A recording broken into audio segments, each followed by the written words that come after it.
संपूर्ण जगाला शांतीचा संदेश देणारे तथागत गौतम बुद्ध, छत्रपती शिवाजी महाराजांच्या मनामध्ये स्वराज्याची ज्योत पेटवणाऱ्या राजमाता राष्ट्रमाता आईसाहेब जिजाऊ, सुलतानशाहीने उद्ध्वस्त केलेल्या महाराष्ट्रामध्ये स्वराज्याचं दैदिप्यमान स्वप्न साकार करणारे रयतेचे राजे, शेतकऱ्यांचे कैवारी छत्रपती शिवाजी महाराज, संभाजी महाराज, मगरूर पेशव्यांच्या आपल्या तळपत्या तलवारीने माज उतरवणाऱ्या पुण्यश्लोक अहिल्याबाई होळकर, महात्मा ज्योतिबा फुले, क्रांतीची धगधगती मशाल सावित्रीबाई फुले आणि सगळ्या ज्यांनी या क्रांती मातांना, महामानवांना सगळ्यांना मी आदरपूर्ण तुमच्या टाळ्यांच्या गजरामध्ये अभिवादन करते.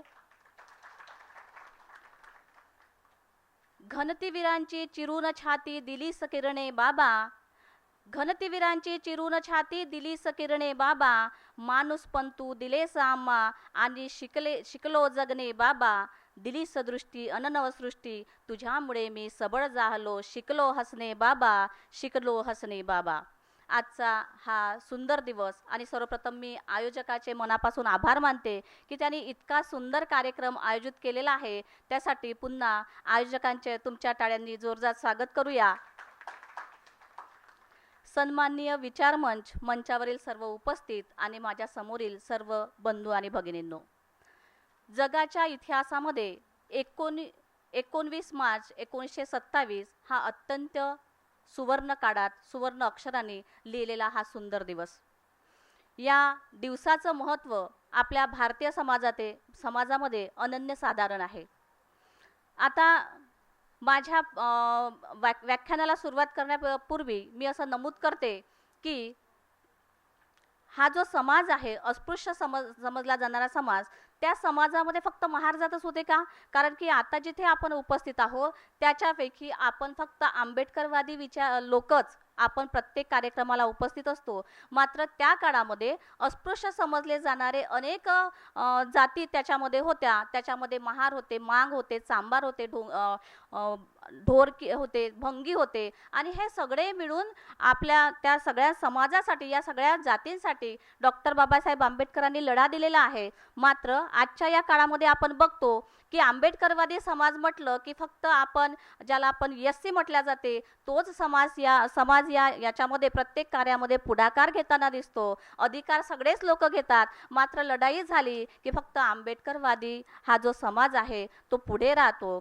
त्यावेळेही डॉक्टर बाबासाहेब आंबेडकरांनी म्हटलं होतं आणि त्याच्यामध्ये त्यांनी डॉक्टर बाबासाहेब आंबेडकरांनी लिहूनही ठेवलेलं आहे की जेव्हा जेव्हा लढा होतो तेव्हा तेव्हा फक्त हा महार म्हटलेला समाज हा पुढे राहतो. मांगाचे लोक जे असतात ते 1-2 पुढे असतात, बाकीचे आतमध्येच असतात. कारण की त्यांना अजूनही चातुर्वर्ण व्यवस्थेने दिलेलं जगणं त्यांना मान्य होतं. आणि म्हणून डॉक्टर बाबासाहेब आंबेडकरांनी एका ठिकाणी लिहून ठेवलेले आहे की तुम्ही तुमच्यामध्ये परिवर्तन केलं पाहिजे, तुम्ही तुमच्या विचारामध्ये परिवर्तन केलं पाहिजे आणि तुम्ही समजा अल्पसंख्याक असले तरी आमच्या लढ्यामध्ये तुम्ही सहकार्य केलं पाहिजे, असं त्यावेळी डॉक्टर बाबासाहेब आंबेडकरांनी म्हटलं होतं.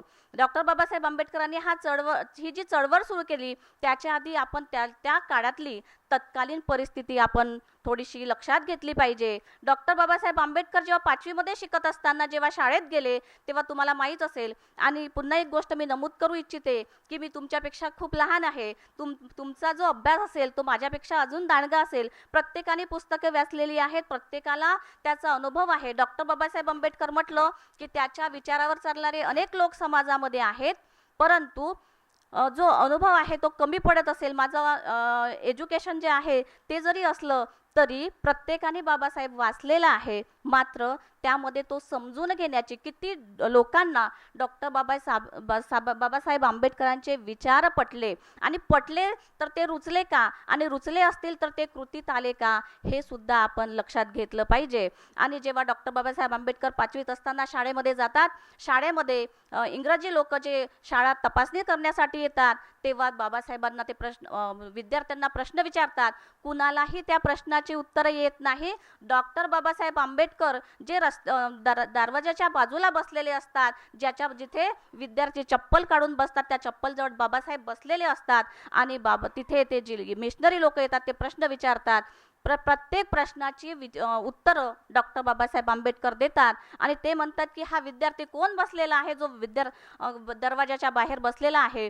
तेव्हा डॉक्टर बाबासाहेब आंबेडकर म्हणतात, साहेब इथल्या जातीला, इथल्या पाण्याला सुद्धा जात आहे, इथल्या निसर्गाला सुद्धा जात आहे आणि ही जात या लोकांनी लावून ठेवलेली आहे. गुराढोरांना, मांजरांना सुद्धा पाणी पिण्याचा हक्क आहे, मात्र आम्ही इथे पाणी पिऊ शकत नाही. आणि डॉक्टर पुन्हा त्यांना म्हणतात की तू तर प्रत्येक प्रश्नाची उत्तरं दिलेली आहेत, मात्र माझ्या एका प्रश्नाचं उत्तर दे, तर या पृथ्वीपासून सगळ्यात दूर ग्रह कोणता. तेव्हा बाबासाहेबांनी या पाचव्या वर्गात शिकणाऱ्या मुलांनी काय उत्तर द्यावं. बाबा ते म्हणतात की साहेब मला पृथ्वीपासून जो कोणता ग्रह दूर आहे तो मला माहीत नाही, मात्र या फळ्याजवळ जो माठ ठेवलेला आहे तो मात्र माझ्यापासून खूप दूर आहे, कारण की तो तिथे असूनही मी पाणी पिऊ शकत नाही. आणि तुम्हाला माहीत असेल वेट फॉर विजा यांचं त्या बाबासाहेबांचा जो आत्मचरित्र आहे त्याच्यामध्ये त्यांनी लिहून ठेवलेलं आहे, न्यू प्यून नो वॉटर. म्हणजे जिथे ज्या दिवशी चपराशी नसेल त्या दिवशी डॉक्टर बाबासाहेब आंबेडकरांना पाणी मिळायचं नाही. पाणी मिळालं तर ते उंजळीत टाकून मिळायचं आणि ज्या दिवशी चपराशी आला नाही त्या दिवशी बाबासाहेबांना पाणी पिण्याचा कोणताही अधिकार नव्हता. समजा बाबासाहेबाला एखादं उत्तर येत असेल, एखाद्या गणिताचं उत्तर येत असेल आणि बाबासाहेबांनी समजा त्या फळ्याजवळ जातो म्हटलं, तर ब्राह्मण्यवादाची जी लोक होती, ते मुलं होती, ते तिथूनच ओरडायची, सर हा समजा त्या फळ्या जवळ गेला तर फळ्याच्या बाजूला जे आमचे डबे आहेत ते डबे सुद्धा काय होतील, विटाळतील आणि त्या आम्ही खाऊ शकणार नाही. अशा अनेक वेदनातून डॉक्टर बाबासाहेब आंबेडकर गेलेले आहेत. डॉक्टर विचारायचे, आई आपण जेव्हा दुकानात जातो तेव्हा दुकानातला जो मालक असतो तो आपल्यावरती असे कपडे फेकून देतो आणि ते कपड्यांची किंमत घेऊन आपल्याला ते कपडे घालावे लागतात. नवीन कपडे सुद्धा आई आपल्याला घालता येत नाही, कारण की ते कपडे आपल्याला आधी चिखलामध्ये बुडवावे लागतात आणि नंतर आपण घालू शकतो. पुन्हा या बहिष्कृत वर्गाला, ज्याला आपण बहिष्कृत वर्ग समजतो, त्यांना कपडे घालण्याचा सुद्धा अधिकार नव्हता. त्यांनी कपडे कुठून घालायचे, तर स्मशान घाटातले जे प्रेतावरचे जे पांढरे कपडे असायचे ते आपण घालायचे आणि ते समजा नसतील तर चांबड्याचे कपडे वापरायचे, मात्र कपडे घालण्याचा सुद्धा अधिकार नव्हता. तर पाणी पिणे तर दूरच राहिलं. बहिष्कृताची जे समजा स्त्री असेल तर तिने कोणते कपडे घालायचे, तर 1-2 मीटर जे कपडे असतात ते कपडे तिने अंगावर गुंडाळायचे, मात्र चोळी घालायची नाही. तुम्ही वाचलं असेल त्याच्यामध्ये. पुन्हा समजा ती चोळी समजा तिने घातली असेल आणि तिथून समजा सवर्ण वर्ग जात असेल आणि त्याने समजा ती बघितलं तर त्याचा अपमान होतो म्हणे, आणि म्हणून तिने काय करायचं, समजा ती चोळी घातलेली असेल आणि सवर्ण वर्ग माणूस तिथून जात असेल तर तिने ती चोळी हातात घेऊन घ्यायची आणि बाजूला व्हायचं, कारण की तिने चोळी घातली तर या सवर्ण माणसाचा अपमान होतो. अशा या परिस्थितीमध्ये डॉक्टर बाबासाहेबांचा हा जो आहे पिंड घडत गेला आणि असं म्हणतात की लोग मिलते गए और कारवा चलने लगा. अशा पद्धतीने त्यांनी जे अनुभव घेतले त्या अनुभवातून त्यांचा, आणि अनुभव घेण्याचे 2 प्रकार आहेत. एक आपण सकारात्मक दृष्टीने घेतो तर दुसरं आपण नकारात्मक दृष्टीने घेतो. जेव्हा बाबासाहेब शिकून खूप मोठे झाले, इंग्लंड वरून कोलंबिया विद्यापीठामधून शिकून आले, अनेक लोकांनी त्यांना म्हटलं की आमच्या धर्मात या म्हटलं तर त्यांनी करू शकलं असतं, मात्र त्यांनी म्हटलं आहे की आपला जो समाज आहे, ज्या मी यातना भोगलो आहे त्या माझ्या ज्या यातना त्या माझ्या बहिष्कृत समाजाने पण भोगू नये. या तुलनेतून त्यांनी जो प्रेरणा घेतली आणि म्हटलं की मला ज्या यातना मिळाल्या आहेत त्या माझ्या समाज बांधवांना मिळायला नको, आणि त्यांनी तो लढा सुरुवातीपासून सुरू केला. पुन्हा एक गोष्ट मला त्यांच्यामधली सांगावीशी वाटते. अगदी लहान होते बाबासाहेब आणि ते तुम्हाला माहीत असेल, कोणी गेलं असेल रायगड जिल्ह्यामध्ये, कोकणामध्ये, तर अशा दऱ्या आहेत त्याच्यामध्ये, आणि तिथे ते आपल्या सवंगड्यांसोबत फिरायला जातात आणि तिथे फिरता फिरता सगळे लोक मुलं खेळतात आणि त्या बिचारा पायऱ्या चढता चढता बाबासाहेबांचा श्वास लागतो आणि सगळे मुलं चालले जातात. बाबासाहेबांना तहान लागते आणि अशा वेळी काय करायचं, तेव्हा त्यांना एक विहीर दिसते आणि त्यांना असं आठवते पाणी प्यायचं की नाही. एक मन म्हणते पाणी प्यायचं, कारण की गरज आहे आपल्या शरीराला, पाणी पिणार नाही तर मरणार आपण. आणि एक मन म्हणते की अरे आपल्याला पाणी पिण्याचा काय, स्पर्श करण्याचा सुद्धा अधिकार नाही आहे, अशा वेळी आपण पाणी कसं काय पिऊ शकतो.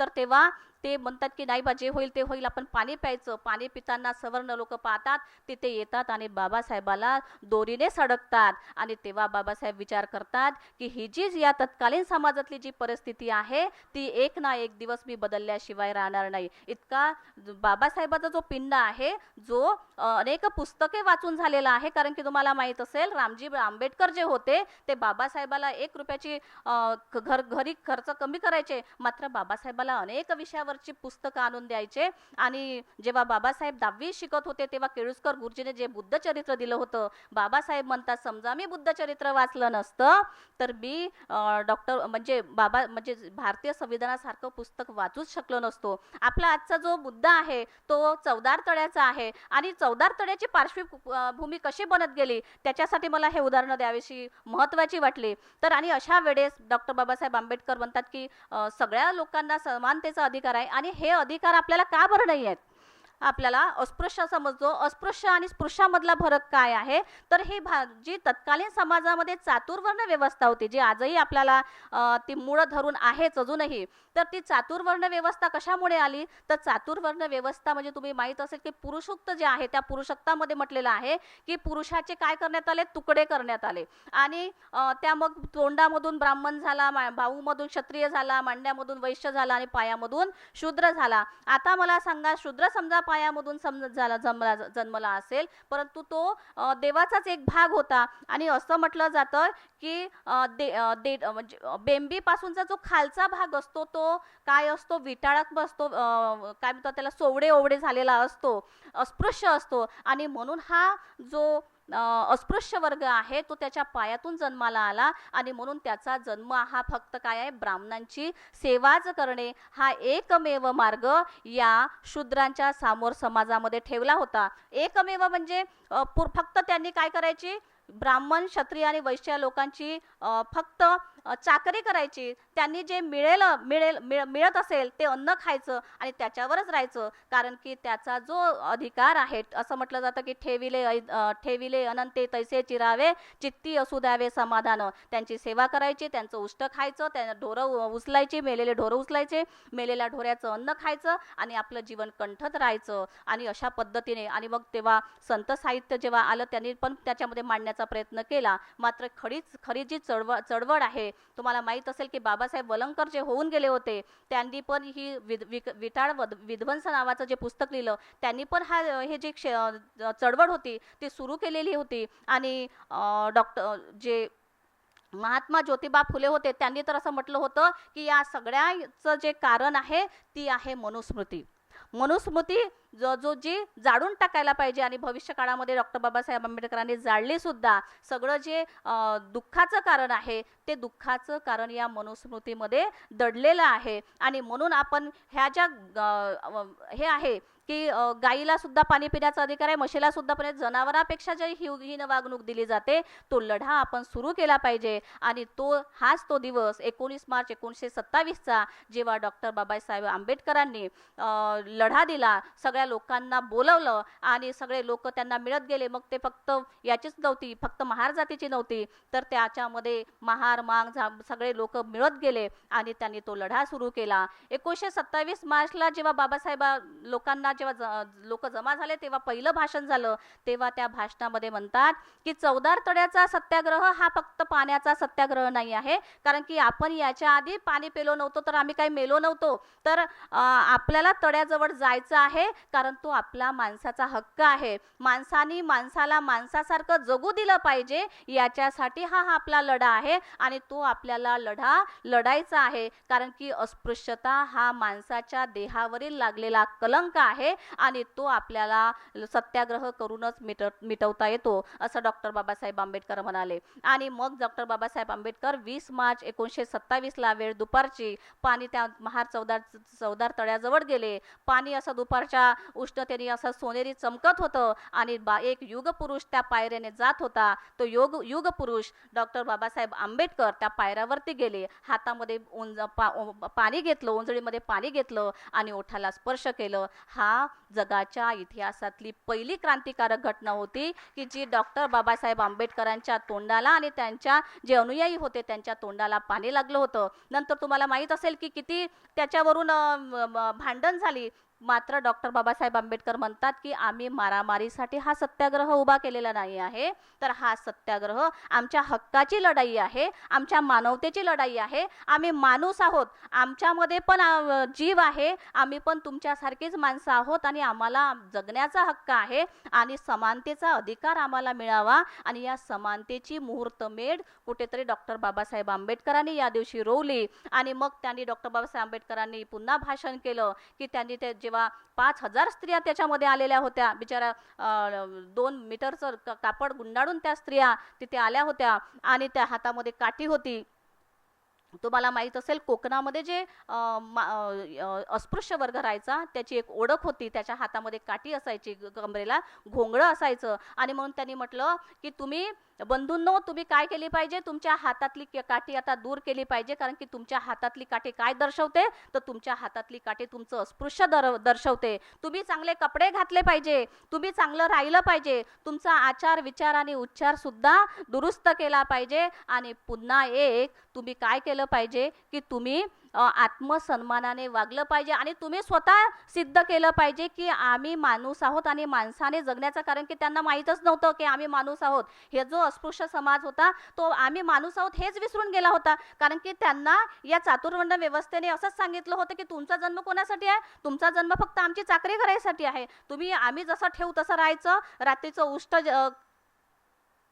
खायचं. आणि अशा पद्धतीने त्यांनी हे केलेलं होतं. आणि त्याच्यामुळे हा जो समाज होता त्या समाजाला संघटित करणं हा एकमेव जो उपाय होता तो डॉक्टर बाबासाहेब आंबेडकरांनी या चळवळीमधून केला. आणि दुसरं मग त्याच्यामध्ये त्यांनी हे केलं की ही चळवळ उभीच राहिली, मात्र 10 वर्ष लागली त्या चळवळ जी आहे ती चळवळ दुरुस्त व्हायला. आणि नंतर डॉक्टर बाबासाहेब आंबेडकर पुन्हा एका याच्यामध्ये लिहितात, मला वाटते बेल वाजली की थोडासा हे होतो, गोंधळ उडतो, कारण जे बोलायचं असते ते पुन्हा आपल्या याच्यामध्ये होते.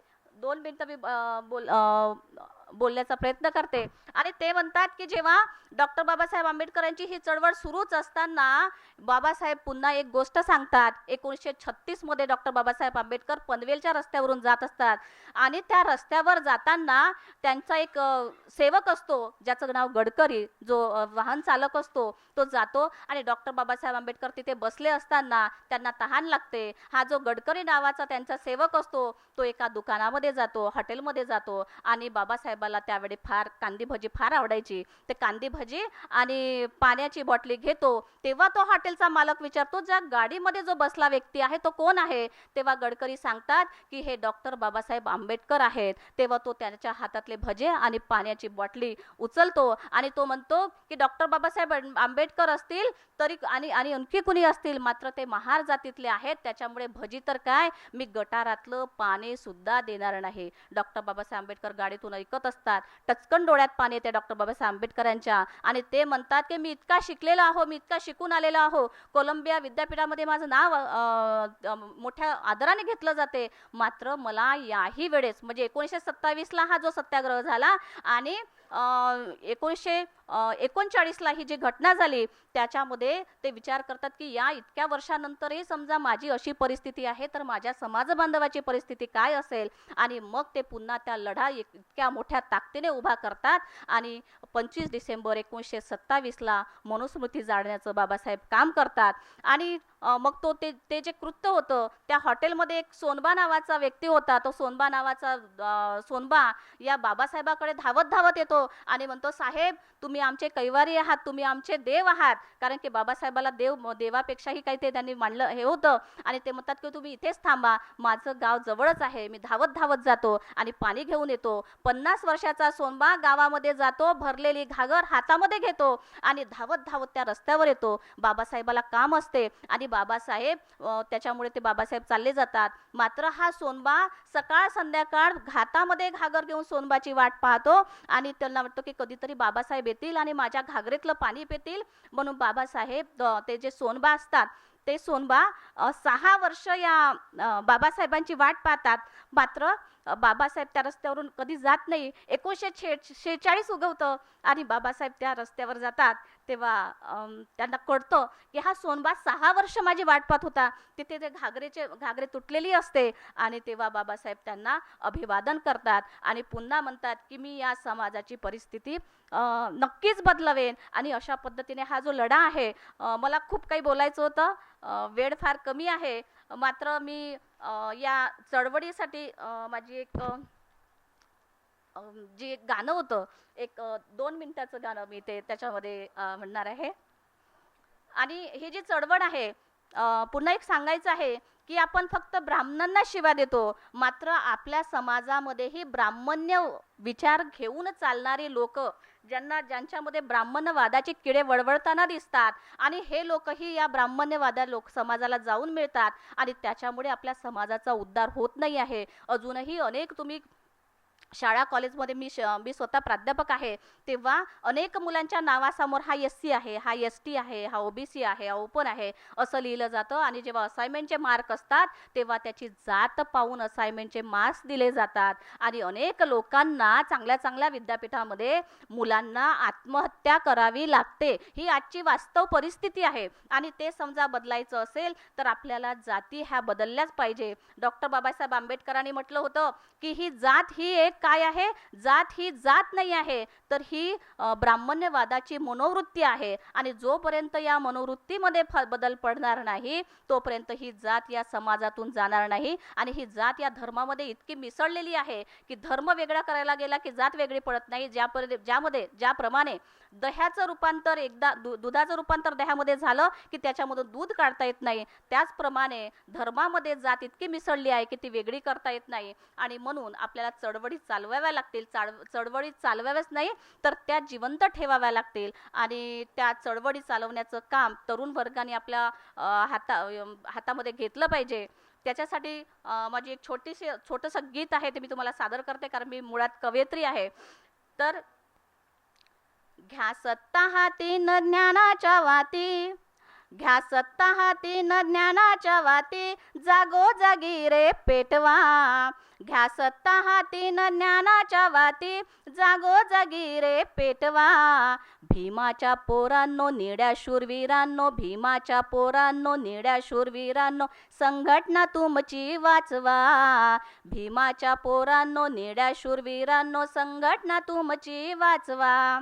येऊ द्या तुमच्या पायात आता भीमानं दिलेलं वादळ, कुठवर झोपणार असे रिकामे अंगावर घेऊन चादर. येऊ द्या तुमच्या पायात आता भीमानं दिलेलं वादळ, कुठवर झोपणार असे रिकामे अंगावर घेऊन चादर. एकजुटीचा भीमाचा मंत्र, एकजुटीचा भीमाचा मंत्र, मस्तकी तुमच्या गोंदवा, अरे मस्तकी तुमच्या गोंदवा. भीमाच्या पोरांनो निड्या शूरवीरांनो, भीमाच्या पोरांनो निड्या शूरवीरांनो, संघटना तुमची वाचवा. भीमाच्या पोरांनो निड्या शूरवीरांनो, संघटना तुमची वाचवा. कुठवर जगणार लाचार होऊन हातावर ठेवून हात, हक्कासाठी लढा वाघ बनून घ्या सत्तेची किल्ली आत. नको गुलामी न नको निलामी, नको गुलामी न नको निलामी, स्वाभिमान तुमचा जागवा, अरे स्वाभिमान तुमचा जागवा. भीमाच्या पोरांनो निड्या शूरवीरांनो, भीमाच्या पोरांनो निड्या शूरवीरांनो, संघटना तुमची वाचवा. भीमाच्या पोरांनो निड्या शूरवीरांनो, संघटना तुमची वाचवा. भीमाच्या पेनाची शाई अजूनही जिवंत संविधानी, कसे जगावे कोरून ठेविले इतिहास पानोपानी. चलनी नोटान डोक्याला फेटा, चलनी नोटान डोक्याला फेटा, रुबाब तुमचा वाढवा, अरे रुबाब तुमचा वाढवा. वाघाच्या पोरांनो, वाघींच्या पोरांनो, वाघींच्या पोरांनो, शेरणीच्या शेरांनो, संघटना तुमची वाचवा. भीमाच्या पोरांनो निड्या शूरवीरांनो, संघटना तुमची वाचवा, अरे संघटना तुमची वाचवा. आणि मला इथे आयोजकांनी आमंत्रित केलं त्याबद्दल मी मनापासून इंगळे सरांचं धन्यवाद करते आणि मला तुमच्याशी हितगुज करता आलं त्याच्याही तुमचे आणि मला ऐकून घेतलं त्याबद्दल मी तुमचे आभार मानते. धन्यवाद.